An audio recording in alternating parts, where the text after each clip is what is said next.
ইব্রাহিম আলাইহিস সালাম আমার আল্লাহকে ডেকে বললেন, আয় আল্লাহ, ওগো আমার মালিক ও প্রভু, মানব জাতির মধ্য হতে তাদের নিকট একজন রাসূল প্রেরণ করো, যিনি তোমার বান্দাদেরকে আয়াতে পাক শিক্ষা দিবে, তোমার বান্দাদেরকে হিকমত শিক্ষা দিবে, ওয়ায়ুযাক্কিহিম, তোমার বান্দাদেরকে পবিত্র করবে।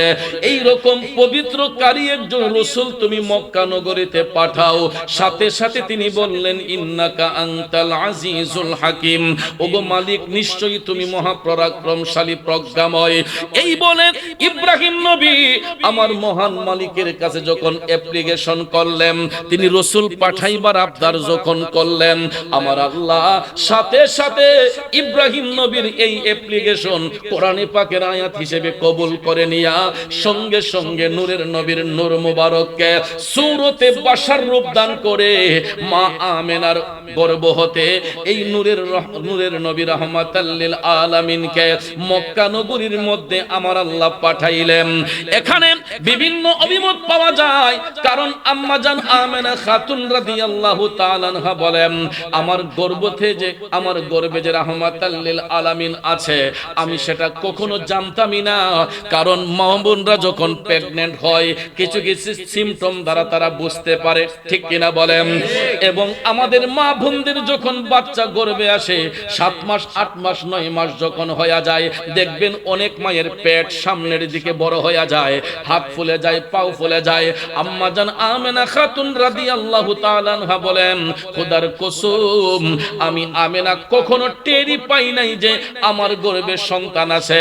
এই জন্য আম্মা জান আমেনা খাতুন বলেন, রবিউল আউয়াল শরীফের 12 তারিখ সুবহে সাদিক রোজ সোমবারে হঠাৎ আমি দেখলাম সুবহে সাদিকের সময় আমার নাভিমূল থেকে একটা নূরের রোশনি বের হয়েছে। আর ওই নূরের রোশনিটা বের হওয়ার সাথে সাথে বসরার মহলগুলা সব আলোকিত হয়ে গেছে। সুবহানাল্লাহ, বসরার মহলগুলা সব আলোকিত হয়ে গেছে। আর আমি দেখতে পেলাম আমার নাভিমূল থেকে এই নূরের রোশনি বের হইয়া এটা একটা সূরত মুবারক ধারণ করেছে। আর এই সূরত মুবারকটা হলো মানব সূরত, দেখতে মানুষের মতো, আসলে তিনি মানুষ নয়, তিনি আল্লাহর নূর। সুবহানাল্লাহ বলেন। ভাইরা আমার, বন্ধুরা আমার, এখানে আরো অভিমত পাওয়া যায়। মায়ার নবী, দয়ার নবী পৃথিবীর জমিনে শুভাগমন করেছেন জান্নাতি পোশাক পরিধান করে। আপনারা বলুন তো, মায়ের গর্ভ থেকে সন্তান ভূমিষ্ঠ হলে বাচ্চার গায়ে কোনো কাপড় থাকে? জোরে বলেন, থাকে? এ বন্ধু, আমাদের মায়ের গর্ভ থেকে আমরা যখন ভূমিষ্ঠ হয়েছি, আমার আপনার গায়ের মধ্যে কোনো কাপড় ছিল না, কিন্তু রাহমাতাল লিল আলামিন নবী দুনিয়াতে তাশরীফ এনেছেন। মা আমেনা খাতুনের কোনো প্রসব ব্যথা হয় নাই। এবং ভাইয়েরা আমার, বাচ্চা জন্মগ্রহণ করার পরে মায়ের নাট থেকে সন্তানের নাভিমূলটা কাটা হয়, ঠিক না বেঠিক? কিন্তু দয়াল নবীর এই রকমটা হয় নাই। আমার মায়ার নবী জান্নাতি পোশাক পরিধান করে আসিয়া দয়াল নবী সিজদা বনত হইয়া প্রথমেই কেঁদেছেন, রব্বি হাবলি উম্মতি, রব্বি হাবলি উম্মতি। চিল্লায়া বলেন সুবহানাল্লাহ। নারে তাকবীর, আল্লাহু আকবার, নারে রিসালাত, ইয়া রাসূলুল্লাহ, নারে গাউসিয়া, আহলে সুন্নাত ওয়াল জামাত জিন্দাবাদ। আল্লাহর দরবারে নবী সিজদায় পড়িয়া গুনাহগার উম্মতকে দাও মাফ করিয়া। রব্বি হাবলি বলে নবী, রব্বি হাবলি বলে নবী কাঁদেন উম্মতের মায়ায়, নবী কাঁদেন মদিনায় আজও উম্মতের মায়ায়, কাঁদেন নবী মদিনায় আজও উম্মতের মায়ায়।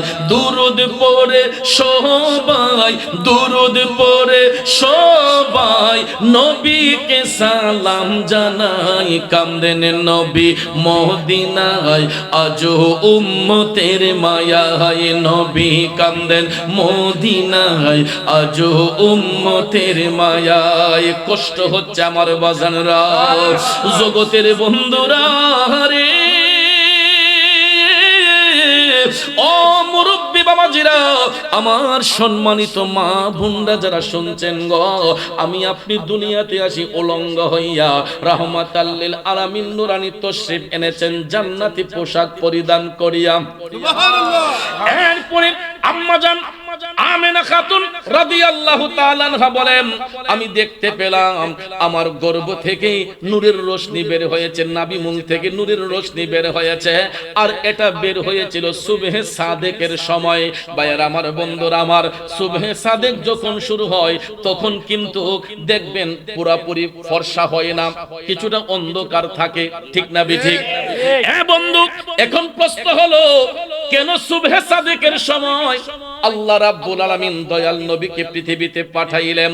আমার আল্লাহ তো ইচ্ছে করলে দিনের একটা সময়ে পাঠাইতে পারতেন, আল্লাহ তাআলা তো ইচ্ছে করলে রাতের একটা সময়ে পাঠাইতে পারতেন, ঠিক কিনা কম?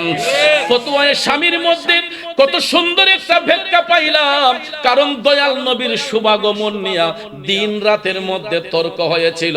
কারণ দিন আমার আল্লাহকে ডাইকা বলছিল, আল্লাহ রাহমাতাল লিল আলামিন নবীরে আমি দিনের মধ্যে পাঠাও। সুবহানাল্লাহ। একইভাবে রাত্র আমার আল্লাহরে ডাক দিয়া কয়, আল্লাহ রাহমাতাল লিল আলামিন নবীকে আমি রাতের মধ্যে পাঠাও। দিন দাবি করে দিনে নবী পাইতে, রাত দাবি করে রাতে নবী পাইতে। এ নবীর প্রেমিকেরা, আজকে উম্মত হইয়া নবী চিনি না, অথচ নূরের নবীরে পাবার জন্য দিনও দাবি করে রাতও দাবি করে। আমার আল্লাহ চিন্তা করলেন, যদি আমি আমার বন্ধুরে দিনের মধ্যে পাঠাই রাত বেজার হইয়া যাইব, রাতের মধ্যে যদি হাবিবরে পাঠাই দিন বেজার হইয়া যাইব।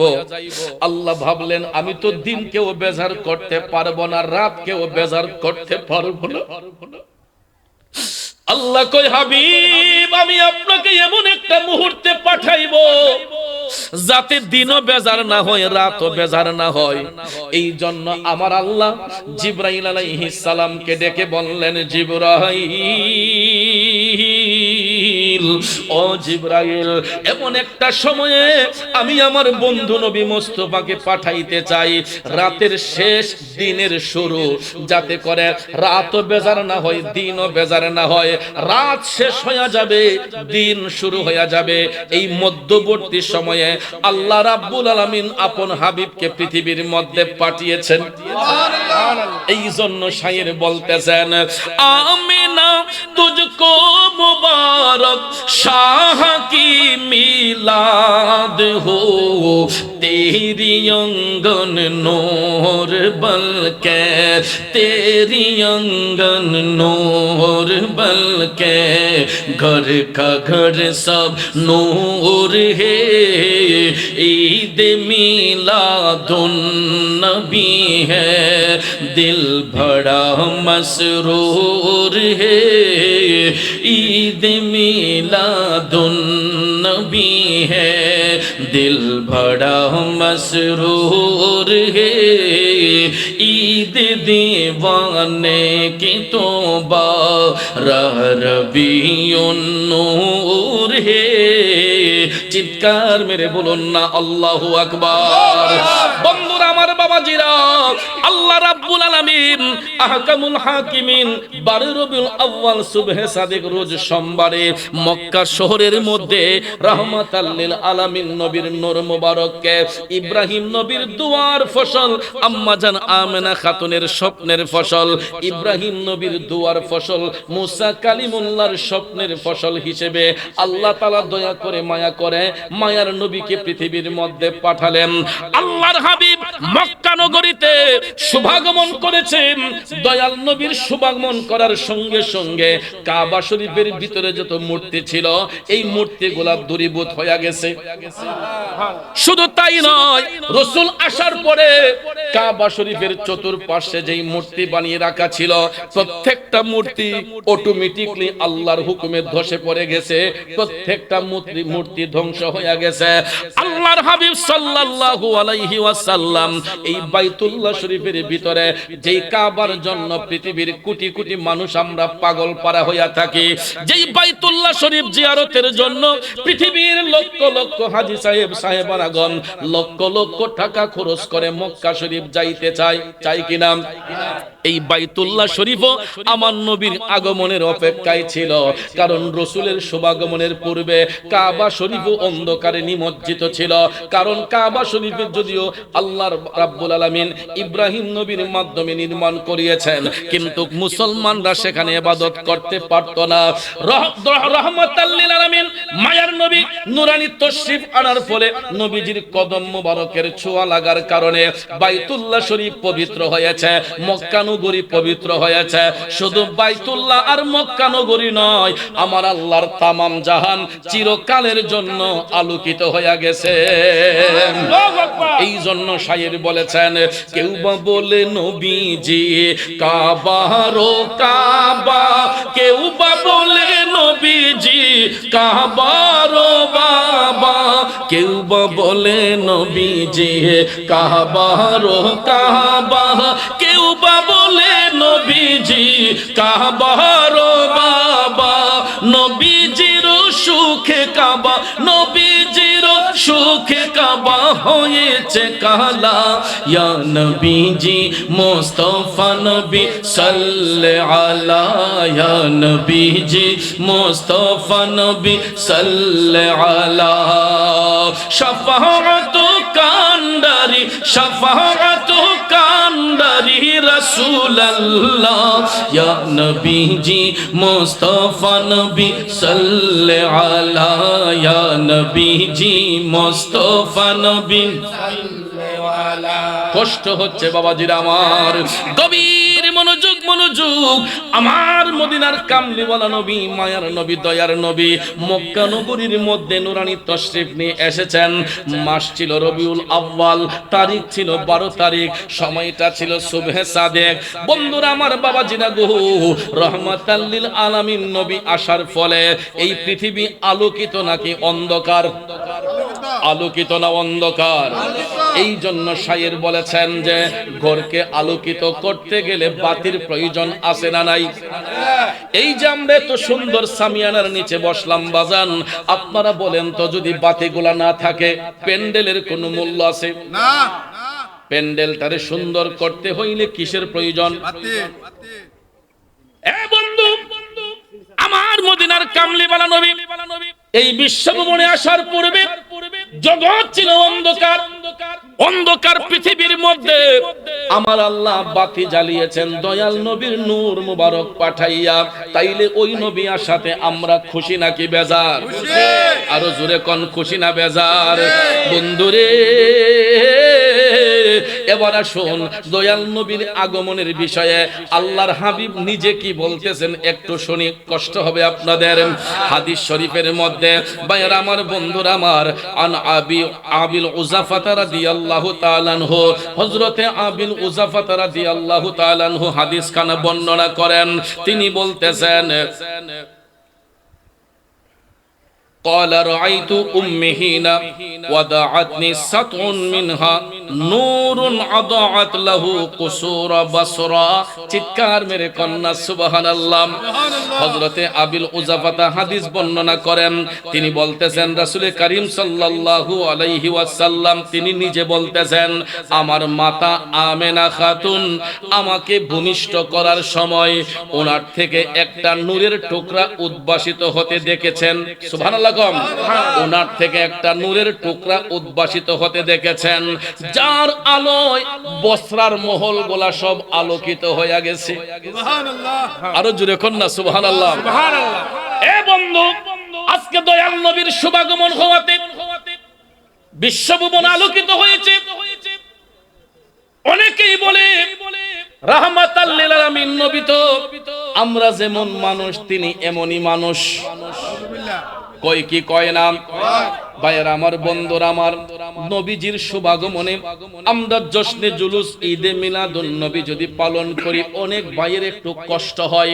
কিন্তু দেখেন, ওই ভাই যেই ভাই মিলাদুন নবীর বিরোধিতা করেন, ওই ভাই কিন্তু ঠিকই ওনার বাচ্চার বার্থডে পালন করেন।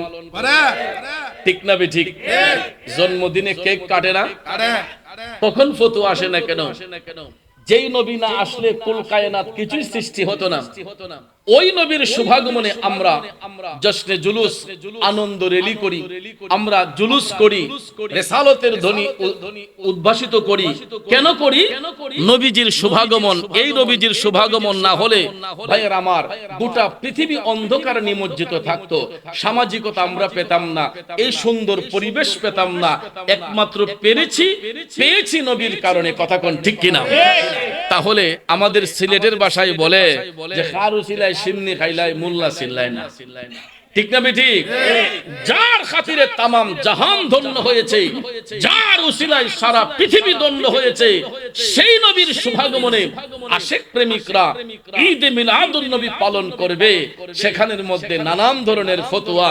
কিন্তু ভাইয়ের আমার, আমরা দেখেছি সাধারণত একজন আসামি যদি জেল থেকে মুক্ত হয়, একজন আসামি যদি জেল থেকে মুক্ত হয়, ওনার গলার মাঝেও ফুলের মালা দিয়া দেখবেন অনেকে আনন্দ মিছিল করে। কথা বলেন করে কিনা? সাধারণ আসামি জেল থেকে মুক্তি হলে তার আনন্দে যদি রেলি করতে পারেন, আর যেই নবীর শুভাগমন না হলে কুল কায়নাত ধন্য হতো না, ওই নবীর শুভাগমনে একটু আনন্দ রেলি করলে, জুলুস করলে এখানে কোনো অসুবিধা আছে? কথা বলেন আছে? এই জন্য আমার ভাইয়েরা, বন্ধুরা,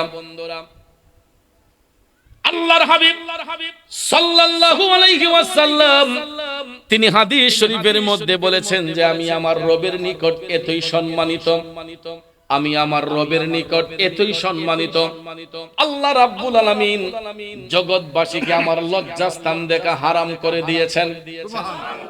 আরো জোরে কর না সুবহানাল্লাহ। আমি আপনি দুনিয়াতে আসলে অনেকে যে রাসূলকে আমাদের সাথে তুলনা করে, আমি আপনি যদি দুনিয়াতে আসি, বাচ্চার বয়স যখন 5 বছর হয়, 6 বছর হয়, 7 বছর হয়, তখন দেখবেন আমরা সুন্নতে খতনা করি। মুসলমান অনুষ্ঠান করি না? আজকে তো আমি একটা বাচ্চার মুসলমানের কথা শুনে আসছে, তাকে সুন্নত করাবে, তাকে সুন্নত করাবে। অর্থাৎ আমরা জন্মগ্রহণ করার পরে অনেক সময় অনেক এলাকায় বাচ্চাদেরকে শুরু থেকেই সুন্নতে খতনা করায়, আবার অনেকে 5 বছর, 6 বছর, 7 বছর হলে বাচ্চার সুন্নতে খতনা করানো হয়। ঠিক না ঠিক? তো যদিও বাচ্চাটা শিশু বাচ্চা হয়, সুন্নত যখন করানো হয়, তার অঙ্গটা, তার লজ্জাস্থানটা 2-4-5 জনের চোখে পড়ে কি পড়ে না? কথা বলেন, পড়ে কি পড়ে না? যদিও সে শিশু বাচ্চা হোক, সুন্নতে খতনার সময় তার লজ্জাস্থানটা কিন্তু কয়েকজনের চোখে অন্তত পড়ে। যিনি অপারেশন করে ওনার চোখে পড়ে, যারা উপস্থিত থাকে ওনাদের চোখে পড়ে। কথা কোন ঠিক না ঠিক? কিন্তু ভাইয়েরা আমার, আল্লাহর হাবিব সাল্লাল্লাহু আলাইহি ওয়াসাল্লাম বলছেন যে আমি আমার রবের নিকট এতই সম্মানিত, আল্লাহ রাব্বুল আলামিন আমি রাসূলকে খতনাকৃত অবস্থায় পৃথিবীতে পাঠিয়েছেন, এবং আমার লজ্জাস্থানটা দেখা পৃথিবীবাসীর জন্য আল্লাহ হারাম করে দিয়েছে। আরো জোরে কর না সুবহানাল্লাহ। এই হাদিস শরীফের হাসিয়াতে দেখলাম যে আল্লাহর হাবিব সাল্লাল্লাহু আলাইহি ওয়াসাল্লামের লজ্জাস্থান রাসূল নিজেও কোনোদিন তাকিয়ে দেখেন নাই। নবীজির 11 জন বিবি ছিলেন। কয়জন? 11 জন বিবি ছিলেন, যাদেরকে বলা হয় উম্মাহাতুল মুমিনিন, যিনারা হচ্ছেন মুমিনদের মা। ঠিক না ঠিক? রাসূলের বিবি কয়জন? 11 জন। এদেরকে বলা হয় উম্মাহাতুল মুমিনিন। এই উম্মাহাতুল মুমিনিনের মধ্যে একজন আল্লাহর হাবিব সাল্লাল্লাহু আলাইহি ওয়াসাল্লামের সঙ্গে তারা যদিও দাম্পত্য জীবন কাটিয়েছেন, সংসার জীবন করেছেন, কখনো কোনোদিন কেউ আল্লাহর হাবিব সাল্লাল্লাহু আলাইহি ওয়াসাল্লামের লজ্জাস্থান মুবারক দেখার সুযোগ হয় নাই। আরো জোরে কর না সুবহানাল্লাহ। ইবেন রাসূল নিজেও কখনো আপন লজ্জাস্থান মুবারকের দিকে তাকান নাই। এই হাদিস শরীফের হাসিয়াতে পড়ে দেখলাম রাসূল নিজেও কখনো তাকান নাই। আর তাকাইবেন না কেন? কারণ নবীজির পেশাব মুবারক, চুল মুবারক, হাত মুবারক, আঙ্গুল মুবারক, পাও মুবারক, রক্ত মুবারক, দান মুবারক, আপাদ মস্ত নূরুন আলা নূর মুবারক। আওয়াজ করে বলুন ঠিক না বেঠে? আরো জোরে কোন ঠিক না বেঠে? এই জন্য আশেক প্রেমিক বলেছেন, ওরে নূরের নবীর আগমনে, মায়ার নবীর আগমনে আনন্দিত ত্রিভুবন, উল্লাসে মাতিয়া উঠে পেয়ে নবীর দু চরণ, উল্লাসে মাতিয়া উঠে পেয়ে নবীর দু চরণ। ইয়া রাসূলুল্লাহ ইয়া হাবিবাল্লাহ, ইয়া রাসূলুল্লাহ ইয়া হাবিবাল্লাহ। মায়ার নবীর আগমনে, নূরের নবীর আগমনে আনন্দিত ত্রিভুবন, উল্লাসে মাতিয়া উঠে পেয়ে নবীর দু চরণ, উল্লাসে মাতিয়া উঠে পেয়ে নবীর দু চরণ। চিল্লায় বলেন না সুবহানাল্লাহ। বন্ধুরে আমার কমান্ডার রোডের বাবাজিরা গো, আজকে নবীর উম্মত হইয়া ঈদে মিলাদুন নবীর বিরোধিতা করি, কিন্তু দেখে আবু লাহাব অভিশপ্ত, আবু জেহেল অভিশপ্ত। কিন্তু শুনেন ভাইয়েরা, আবু লাহাবের ঘরের মধ্যে একজন দাসী নবীর আগমনে খুশি হয়েছিল। আবু লাহাবের ঘরের এই দাসীর নাম ছিল সুয়াইবা। নাম কি? আবু লাহাবের ঘরের দাসী। আগেকার যুগে টাকা পয়সা দিয়া দাস দাসী কেনা বেচা হইতো, তো সুয়াইবা আবু লাহাবের ঘরের দাসী ছিল। কি ছিল? ঘরের কাজকর্ম করত। রবিউল আউয়াল শরীফের 12 তারিখ সুবহে সাদিক রোজ সোমবার, মদিনার কামলিওয়ালা নবী যখন বিশ্বভুবনে তশরিফ আনলেন, বেহেশতের হুর গেলমাগন আনন্দে মাতোয়ারা। মা উম্মে হানি নবীজির আগমনে খুশিতে আত্মহারা। আমেনা খাতুন রাদিয়াল্লাহু তাআলা আনহার হুজরা মুবারকের মধ্যে অনেক আনন্দের জোয়ার উঠেছে। এমন সময় আবু লাহাবের ঘরের দাসী সুয়াইবা দয়াল নবীর হুজরা মুবারকের পাশে যাইয়া আম্মা জান আমেনা খাতুনের চেহারার দিকে তাকায়া দেখতেছে সবাই আনন্দিত। সুয়াইবা জানতে পারলো রাহমাতাল লিল আলামিন নবীর আগমন হয়েছে, শুভাগমন হয়েছে। সুয়াইবা মনের খুশিতে, মনের আনন্দে একটা দৌড় দিয়ে আবু লাহাবের ঘরের মধ্যে আসলো। আবু লাহাব ডাক দিয়া কই, সুয়াইবা তোমাকে তো কোনোদিন এত খুশি দেখি নাই, এত আনন্দে দেখি নাই। ও সুয়াইবা, আজকে তোমাকে এত খুশি দেখা যাচ্ছে কেন? সুয়াইবা আবু লাহাবকে ডাক দিয়া কয়, কেন আপনি কি জানেন না আপনার বংশে নূরের প্রদীপ বিকশিত হয়েছে, রাহমাতাল লিল আলামিন নবীর আগমন হয়েছে। সুবহানাল্লাহ কোন? আবু লাহাব এই কথা শোনার পরে একটা হাসি দিছিল। কি দিছিল? আবু লাহাব একটা হাসি দিছিল, দিয়া সুয়াইবারে বলছিল, ও আমার ভাতিজা আসছে। তখন ভাতিজা হিসেবে আবু লাহাব নবীজির শুভাগমনে একটু খুশি হইয়া একটা হাসি দিছিল। ভাইয়ার আমার, বন্ধুরা আমার, যখন আবু লাহাব আল্লাহর অভিশাপে সে যখন কবরে চলে গেছে, রবিউল আউয়াল শরীফের 12 তারিখ যেই দিন আসে, তখন আবু লাহাবের তর্জনী দিয়া, শাহাদত আঙ্গুল দিয়া একটা নূরের ঝর্ণা প্রবাহমান হয়। বৎসরে একদিন। কয়দিন? বৎসরে একদিন কিছু সময়ের জন্য আবু লাহাবের কবরের মধ্যে তার শাহাদত আঙ্গুল দিয়া জান্নাতের একটা নহর বের হয়। আর এই দিনটা হলো রবিউল আউয়াল শরীফের 12 তারিখ, যেই দিন রাসূলের শুভাগমন হয়েছিল। এই সংবাদ দিয়েছে সুয়াইবা। কারণ সুয়াইবা আবু লাহাবের ইন্তেকালের পরে 1 বছর পরে সুয়াইবা স্বপ্নে আদিষ্ট হয়েছে। আবু লাহাব বলতেছে, ওরে সুয়াইবা, তোর কাছ থেকে আমি রাহমাতাল লিল আলামিন নবীর শুভাগমনের কথা শুই না, একটুখানি হাসি দেওয়ার কারণে আল্লাহ রাব্বুল আলামিন নবীজির খুশিতে, নবীজির আগমনে আমি একটু খুশি হওয়ার কারণে রবিউল আউয়ালের 12 তারিখ যেই দিন আসে, আমার শাহাদত আঙ্গুল মোবারক দিয়া আল্লাহ তাআলা জান্নাতের একটা নহর বের করে, এটা পান করে আমি তৃপ্তি অনুভব করি। এ সুয়াইবা, আমি যদি আবার পুনরায় পৃথিবীতে আসতে পারতাম, মৃত্যু অবধি পর্যন্ত আমি রাহমাতাল লিল আলামিন নবীর গোলামি করতাম। কিন্তু এই সুযোগ আর আসেনি, কারণ থাকতে চিনে নাই, এখন চিনে লাভ কি? কথা বলেন ঠিক না বেঠে? এই জন্য কবি কয়, সময় গেলে সাধন হবে না, সময় গেলে সাধন হবে না। ঠিক কিনা বলে বন্ধুরা আমার, বাবাজিরা, যেই দিন চলে যায় ওই দিন আর বেঁকে আসবে না, যেই সময়টা পার হয়ে যায় ওই সময়টা আর আসবে না। এই জন্য শায়ের বলেছেন, ওরে দিন গেলে আর দিন পাবে না, দিন গেলে আর দিন পাবে না, ভাটায় যদি লয় যৌবন, থাকতে খোদা প্রেম সুদা পান করো রে পাগল মন, থাকতে খোদা প্রেম সুদা পান করো রে পাগল মন। ঠিক কিনা কর? এই জন্য যুবক ভাইরা, যেই দিনটা চলে যায় ওই দিন আর কিন্তু সামনে আসবে না, যেই সময়টা পার হয়ে যায় ওই সময়টা পাওয়া যাবে না।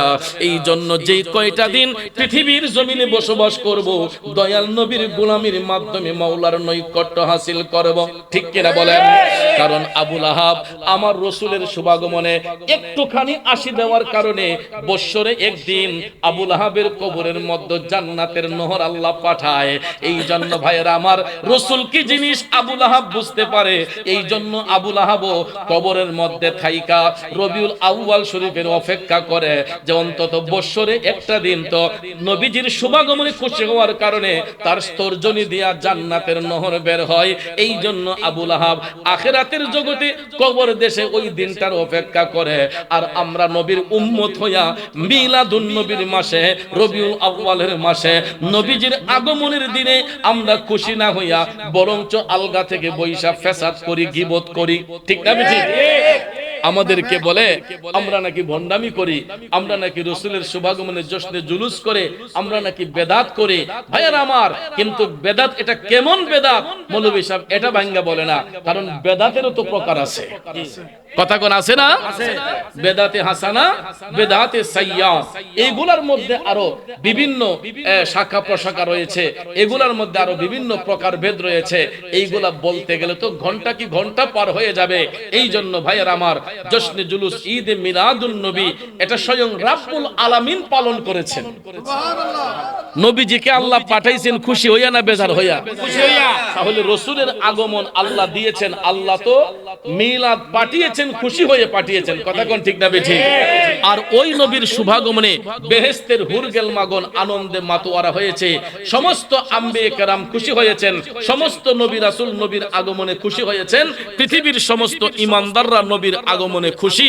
কিন্তু যারা মুনাফিক বেঈমান এরা নবীর আগমনে বেজার। ঠিক কিনা গো ভাইয়ের আমার, বন্ধুরা আমার, নবীগণ মুজিজার অধিকারী, কিন্তু আমরা এমন নবীর উম্মত, আমাদের নবীর মুজিজা মুবারকের কোনো সীমা সংখ্যা নাই। এই একটা মুজিজার কথা আপনাদেরকে বলতে চাই। আবু বকর সিদ্দিক রাদিয়াল্লাহু তাআলা আনহু যখন ইসলামের সুশীতল ছায়ার মধ্যে প্রবেশ করেন নাই, সুবহানাল্লাহ কোন কিতাবের নাম হচ্ছে জামিউল মুজিজাত। এটার মধ্যে শুধু নবীজির মুজিজার আলোচনা, কিতাবের নামই হচ্ছে জামিউল মুজিজাত। এই জামিউল মুজিজাত কিতাবের মধ্যে ভাইয়ের আমার সুন্দর একটা ওয়াকিয়া এসেছে। আবু বকর সিদ্দিক ইসলাম ধর্ম গ্রহণ করেন নাই। ইসলাম ধর্ম গ্রহণ করার আগে তিনি বাণিজ্যিক সফরে, ব্যবসায়িক সফরে প্রায় সময় তিনি মক্কা থেকে সিরিয়ার মধ্যে যাইতেন, আরব মরুভূমি দিয়া হেঁটে হেঁটে যাইতেন, কোন কোন সময় ঘোড়ার উপর সাওয়ার হইয়া, উটের উপর সাওয়ার হইয়া যাইতেন। প্রতিদিনের নিয়ায় আবু বকর সিদ্দিক ইসলাম গ্রহণ করেন নাই। হযরতে আবু বকর সিরিয়ার দিকে তিনি যাত্রা করলেন। রওনা যখন হলেন, যাইতে যাইতে যাইতে অনেকটা দূর হাঁটার পরে আবু বকর সিদ্দিক ক্লান্ত হয়ে গেলেন।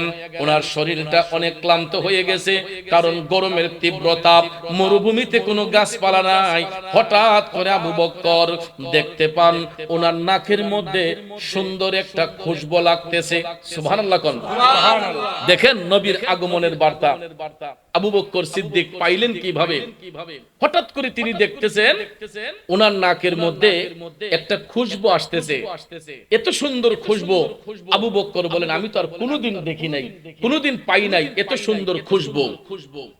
হঠাৎ করে আবু বকর আরেকটু দূর হাইটা গিয়া দেখতেছেন একটা বটবৃক্ষের ছায়া পাওয়া গেছে। মরুভূমির মধ্যে একটা গাছ যদি কেউ পায়, এই ব্যক্তির মতো খুশি আর কেউ হবে না। ঠিক না ঠিক? সৌদি আরবে যারা থাকেন তারা বুঝতে পারে যে ওইখানে গেলে যে গাছের ছায়া যে মানুষের জীবনে কতটুকু উপকার এটা বুঝতে পারে। আরব দেশে যারা থাকে এরা গাছ পাইলে খুব যত্ন করে, কারণ চতুর্দিকে পাহাড় আর বালি। কথা কোন ঠিক না ঠিক? এরই মধ্যে একটা গাছ পাইলে এটাকে উত্তম নিয়ামত মনে করে আবু বকর সিদ্দিক হেঁটে হেঁটে অনেকটা জায়গা যাওয়ার পরে একটা বট গাছ পেলেন, বটবৃক্ষ পেলেন। এটার নিচে গিয়া যখন তিনি একটু আরামে বসলেন, খুশবু লাগতেছে, তিনি চতুর্দিকে তাকাচ্ছেন, এত সুন্দর খুশবু কোত্থেকে আসলো? হঠাৎ করে বটবৃক্ষের ডালায় একটা আবু বকর সিদ্দিকের চোখের সামনে আইসা ওই ডালার জবান খুলে গেল। আসলে বন্ধুরা, আপনারা বলেন জবানটা খুলে দিবেন কে? আল্লাহ। জোরে বলেন দিবেন কে? আল্লাহ। আমার আল্লাহ চাইলে গাছকে কথা বলাইতে পারে কিনা? পারে। মাছকে কথা বলাইতে পারে কিনা? পারে। পশু পাখিরে কথা বলাইতে পারে কিনা? আল্লাহ যেমন পারে, আল্লাহর বান্দাদেরকে বোঝার জন্য আল্লাহ কিছু সিম্পটম দেখাই দিয়েছে। দেখবেন মাঝে মাঝে শালিক পাখি মানুষের মতো কথা বলে, ময়না পাখি দেখবেন মানুষের মতো কথা বলে, টিয়া পাখি দেখবেন মানুষের মতো কথা বলে। কারণ আল্লাহ চাইলে পশু পাখির ভিতরেও মানব কণ্ঠ দান করতে পারে। পাখির জবানে যদি মানুষের কণ্ঠ আসতে পারে, গাছও তো একটা জীব। কথা কোন ঠিক না বেঠিক? গাছের মধ্যে প্রাণ আছে না? গাছ দিয়ে আল্লাহ কথা বলাইতে পারে কি পারে না? আল্লাহ রাব্বুল আলামিন বৃক্ষের জবান খুলে দিলেন।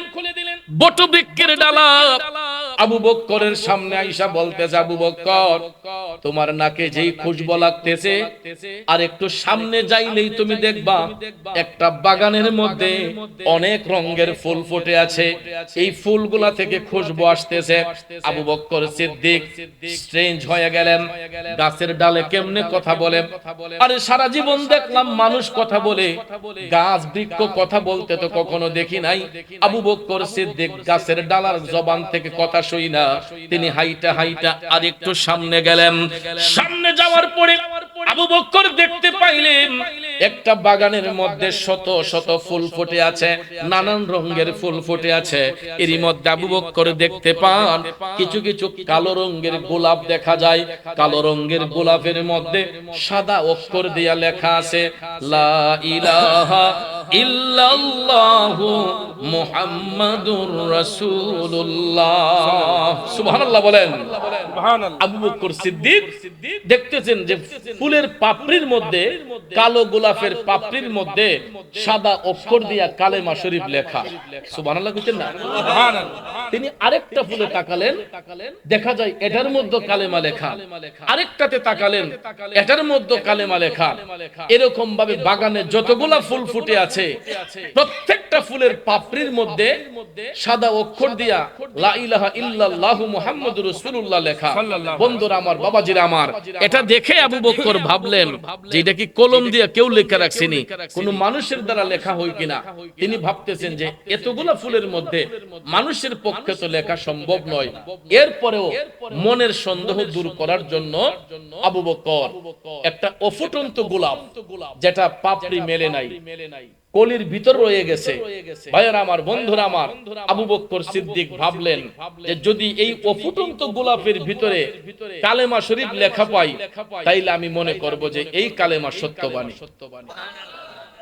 সত্যি সত্যি আবু বকর অফুটন্ত একটা গোলাপ হাতে নিলেন।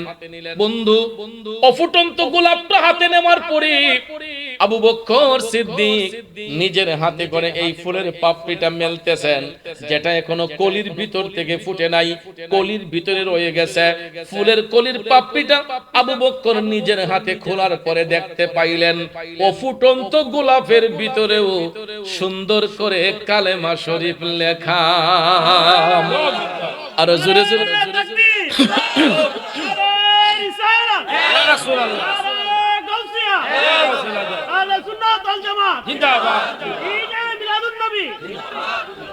একবারে দেখা দাও যদি ও গো কামলিওয়ালা, হাসি মুখে পরাবো তোমায় গোলাপ ফুলের মালা।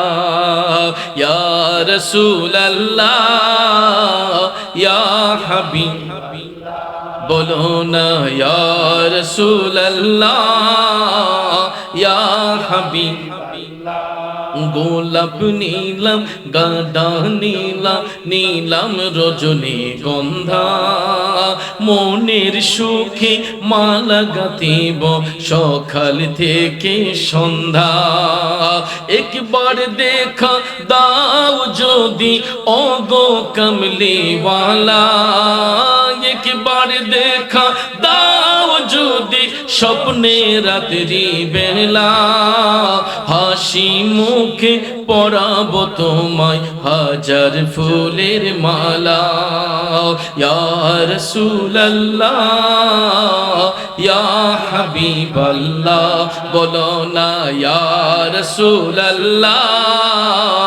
ইয়া হাবিবাল্লাহ।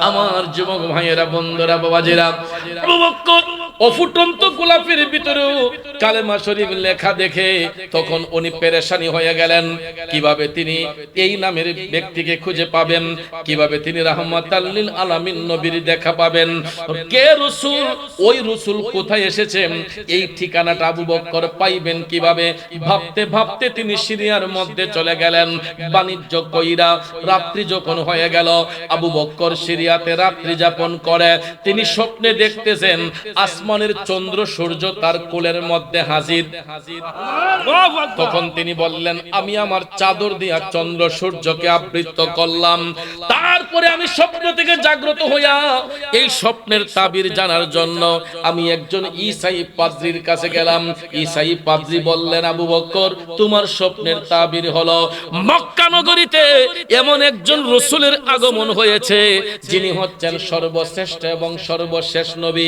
যার পরে আর কোন নবীর আগমন হবে না আবু বকর তোমার এই স্বপ্নের তাবির হলো তুমি ওই নবীর কাছে কালেমা পড়ে মুসলমান হইবা এবং ওই নবীর প্রধান খলিফা নিযুক্ত হইবা এবং ইন্তেকালের পরেও তুমি ওই নবীর পাশে শুয়ে শুয়ে আরাম করবা এটাই হলো তোমার স্বপ্নের তাবির সুবহানাল্লাহ। আবু বকর সিদ্দিক এই তাবির শোনার সঙ্গে সঙ্গে তিনি মক্কার দিকে রওনা হয়ে যাবেন এমন সময় পাদ্রী ডাক দিয়া আবু বকর শুনে যাও তুমি এত পেরেশানি কইরো না রাতটা পোহাক সকাল বেলা যাইও আর শোনো আবু বকর আমি যদিও ঈসাই পাদ্রী হইয়া থাকি আমি ওই নবীর উপর ঈমান এনেছি সুবহানাল্লাহ।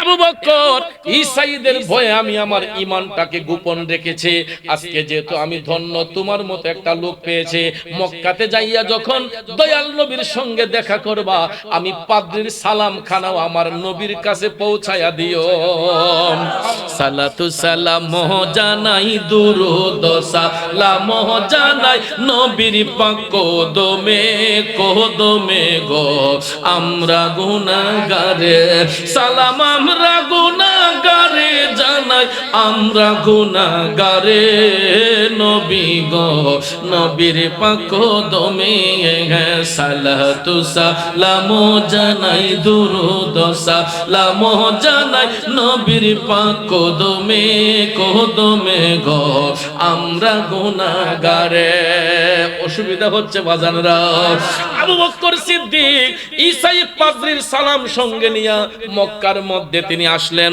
আয়েশার চতুর্দিকে রাসূল তালাশ করছেন করতে করতে করতে হঠাৎ এক মুহূর্তে দেখা যায় আবু বকর সিদ্দিক আমার নবীর সামনে দাঁড়ানো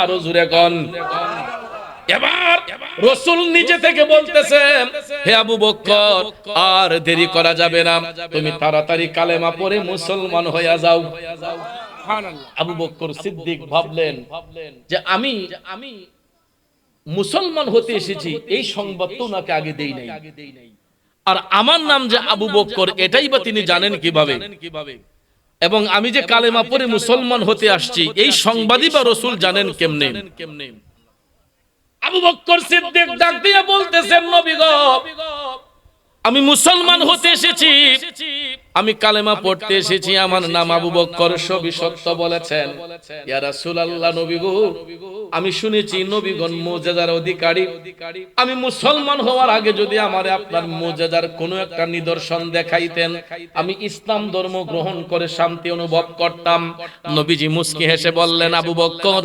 মুজিজা যদি দেখতে চাও তাইলে শোনো তুমি যখন সিরিয়ার দিকে যখন মক্কা ছেড়ে রওনা হয়েছিলা বটবৃক্ষের ডালা তোমার সঙ্গে কথা বলছে আবু বকর কই জি বটবৃক্ষের ডালা তোমাকে ফুলের বাগানের সন্ধান দিয়েছে।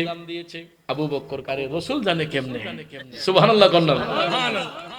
আমার রাসূল ডাক দিয়ে বললেন, আবু বকর শুধু তাই নয়, অফুটন্ত গোলাপের ভিতর কালেমা লেখা পাইছনি? কই পাইছি। আবু বকর তুমি সিরিয়ার মধ্যে যাইয়া রাত্রি যাপন করে স্বপ্নে দেখেছো চাঁদ সূরজ তোমার কোলে হাজির। সুবহানাল্লাহ কন্যা। আবু বকর সিদ্দিক অবাক হয়ে গেলেন।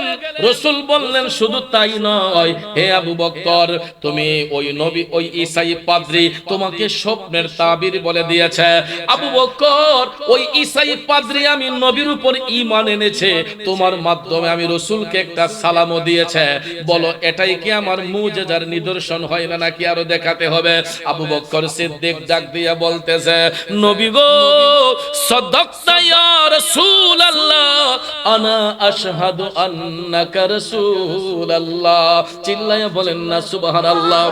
আবু বকর সিদ্দিক বলে, নবী গো ইয়া রাসূলুল্লাহ আপনি সত্য বলেছেন, আপনি যে সত্যিকারের আল্লাহর নবী এর মধ্যে আর কোনো সন্দেহ নাই।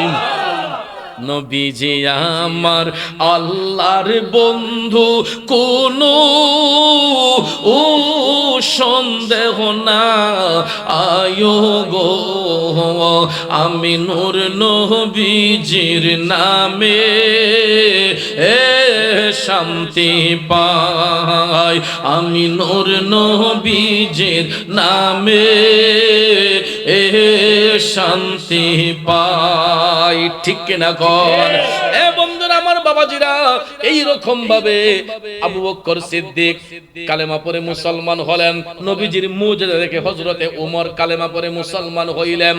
এই রকম মক্কার অনেক কাফির মুশরিকরা আমার রাসূলের নুরানি চেহারা মুবারক দেখা এরা ঈমানের পথে এসেছে, আর যারা রাসূলকে চিনে নাই এরা গুমরাহি হয়েছে। আর যারা নবী চিনে নবীর উপর ঈমান এনেছে এরা জান্নাতি হয়েছে। তাহলে বলুন আমরা রাসূলের গোলামি চাই কি চাই না? আরো জোরে বলেন চাই কি চাই না? তাইলে ভাইয়ের আমার, বন্ধুরা আমার, নবীর গোলামি যদি চান তাহলে ওই নবীর আদর্শ মানা দরকার আছে না নাই? আছে। নামাজ পড়া দরকার না ছাড়া দরকার? আছে। জশ্নে জুলুস ঈদে মিলাদুন নবী পালন করলে কি নবীর ভালোবাসা শেষ? না। জশ্নে জুলুস ঈদে মিলাদুন নবীর পাশাপাশি আমাদের চরিত্রকে সুন্দর করতে হবে নামাজের মাধ্যমে, দুরুদের মাধ্যমে, জিকিরের মাধ্যমে, সৎ কাজের মাধ্যমে। কথা বলেন ঠিক না বেঠিক? আমি জশ্নে জুলুস ঈদে মিলাদুন নবী পালন করলাম, আরেকজনের ওজনে কম দিলাম, আরেকজনের হক নষ্ট করলাম, আরেক ভাইয়ের ফিতনা করলাম, আরেক ভাইকে দিয়া ঝগড়া লাগাই দিলাম, এইগুলা কি কোনো ইমানদারের কাজ হতে পারে? না। এগুলা কি কোনো ভালো মানুষের কাজ হতে পারে? তাহলে আমরা মুখে মুখে শুধু রাসূলকে ভালোবাসবো না, আমরা অন্তর দিয়া রাসূলকে তাজিমের সহিত ভালোবেসে ওই নবীর আদর্শ বাস্তবায়ন করব আমাদের নেক আমলের মাধ্যমে। ঠিক না বেঠিক? ঈমানের খুঁটিকে মজবুত করে আমলের খুঁটিকে মজবুত করতে হবে। আমি চ্যালেঞ্জ করে বলতে পারবো আজকে এখানে অনেকে এশারের নামাজ পড়েন নাই, মাগরিব পড়েন নাই, আসর পড়েন নাই, যোহর পড়েন নাই, ফজর পড়েন নাই। একদিন নয়, দুই দিন নয়, দিনকে দিন পার করছেন, রাতকে রাত পার করে দিবেন, কিন্তু এগুলা করলে কি হবে? না। আমাদেরকে নামাজ পড়তে হবে, আমাদেরকে রমজান শরীফে রোজা রাখতে হবে, আমরা দুরূদ শরীফের আমল করতে হবে, আল্লাহর জিকির করতে হবে, তাইলে আমাদের চরিত্র সুন্দর হবে। সেই সাথে এই চরিত্র গঠন যদি করতে হয় তাহলে একটা মাকে আগে শিক্ষিত হতে হবে। ঠিক না বেঠিক? একটা মা যদি শিক্ষিত হয়, আবেদা হয়, তাহলে একটা পরিবার সুন্দর হয়। আর এই একটা পরিবারকে সুন্দর রাখার জন্য একটা মাই যথেষ্ট। ঠিক না বেঠিক? এই জন্য ভাই আমার, আজকে যেই মায়ের নাম দিয়ে মাদ্রাসার নামকরণ করা হয়েছে হযরতে আয়েশা সিদ্দিকা রাদিয়াল্লাহু তাআলা আনহা মহিলা মাদ্রাসা, এটা হওয়াতে আপনারা খুশি হইছেন না বেজার হইছেন? মা আয়েশা সিদ্দিকা কে জানেন? আল্লাহর হাবিব সাল্লাল্লাহু আলাইহি ওয়াসাল্লামের কাছে যিনি সবচেয়ে বেশি ছিলেন এবং মহিলাদের মধ্যে রাসূলের 11 জন বিবির মধ্য হতে যিনি সবচেয়ে বেশি হাদিস বর্ণনা করেছেন উনি হচ্ছেন আম্মা জান আয়েশা সিদ্দিকা রাদিয়াল্লাহু তাআলা আনহা। কারণ দয়াল নবীজির বেসাল মুবারকের পরে নবীজির বেসাল মুবারকের পরে রাসূল যখন মসজিদে নববী শরীফে সবুজ গম্বুজে রওজা শরীফে যখন আরামে গেছেন, এরপরে সাহাবায়ে কেরাম বিভিন্ন মাসলা মাসাইল শিকার জন্য আম্মা জান আয়েশা সিদ্দিকার শরণাপন্ন হইতেন। এই জন্য দেখবেন অনেক হাদিস শরীফের শুরুতে আছে আন আয়েশা রাদিয়াল্লাহু তাআলা আনহা, আন আয়েশা রাদিয়াল্লাহু তাআলা আনহা ক্বালা ক্বালা রাসূলুল্লাহ সাল্লাল্লাহু আলাইহি ওয়াসাল্লাম, এরকম ভাবে অনেক হাদিস বর্ণনা হয়েছে।